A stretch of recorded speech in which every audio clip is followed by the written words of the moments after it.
Kehidupan manusia tidak lepas dari tanah, air dan udara. Tanah merupakan tempat berpijak dan sumber dari segala bahan makanan yang ditanam pada tanah.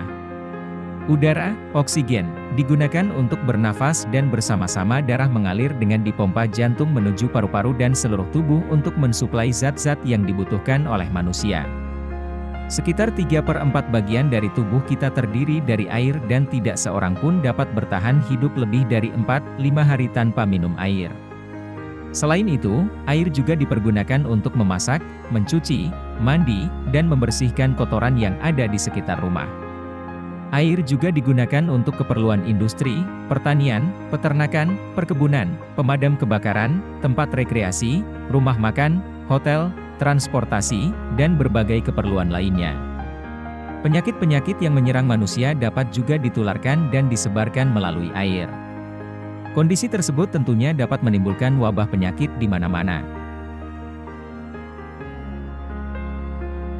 Seperti dua sisi mata uang. Selain menjadi segala sumber kehidupan, air juga dapat menjadi sumber bencana. Salah satunya yang marak terjadi saat ini adalah fenomena land subsidence atau penurunan muka air tanah. Land subsidence merupakan penurunan muka tanah yang disebabkan oleh beberapa faktor yang dapat berasal dari manusia maupun alam, seperti overeksploitasi air tanah, dan pembebanan infrastruktur yang menyebabkan kompaksi. Land subsidence sudah banyak terjadi di kota-kota besar, salah satunya Kabupaten Pekalongan, Jawa Tengah. Land subsidence menjadi salah satu penyebab tenggelamnya pesisir utara Kabupaten Pekalongan lebih lanjut akibat masuknya air laut, rob. Berdasarkan hasil penelitian, wilayah pesisir utara Kabupaten Pekalongan memiliki nilai deformasi sebesar 2 cm sampai 6 cm yang merupakan land subsidence. Penenggelaman wilayah pesisir utara Kabupaten Pekalongan akibat land subsidence dapat terlihat dari peta perubahan garis pantai, peta Endui, dan visualisasi validasi lapangan menggunakan Google Street View pada daerah yang memiliki nilai deformasi minus. Cara untuk mengurangi atau memperlambat penurunan muka air tanah antara lain. 1. Sebisa mungkin dengan memanfaatkan penggunaan air bawah tanah seefisien mungkin dan tidak melakukan eksploitasi yang berlebihan agar tidak terjadi kekurangan air tanah yang dapat menyebabkan penurunan muka tanah.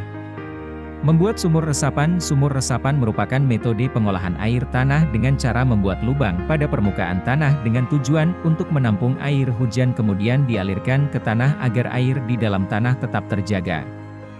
2. Penerapan injeksi air tanah. Injeksi air tanah merupakan kegiatan yang dilakukan manusia dengan memasukkan air ke tanah dengan metode gravitasi ataupun dengan pompa.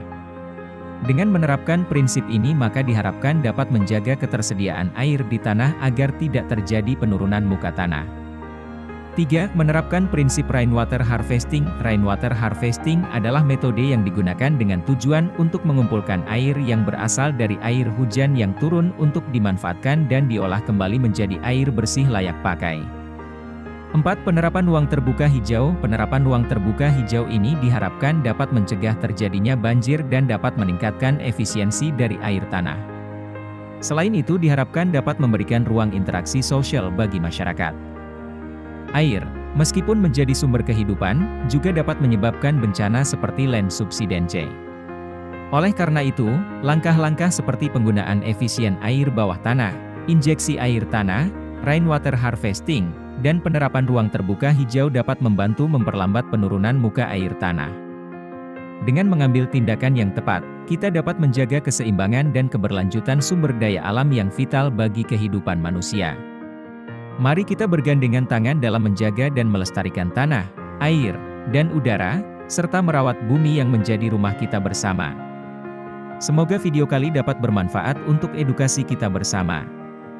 Jika ada lebihnya maka milik kalian, jika ada kurangnya maka milikku. Terima kasih. Selamat Hari Lingkungan Hidup Sedunia 2023.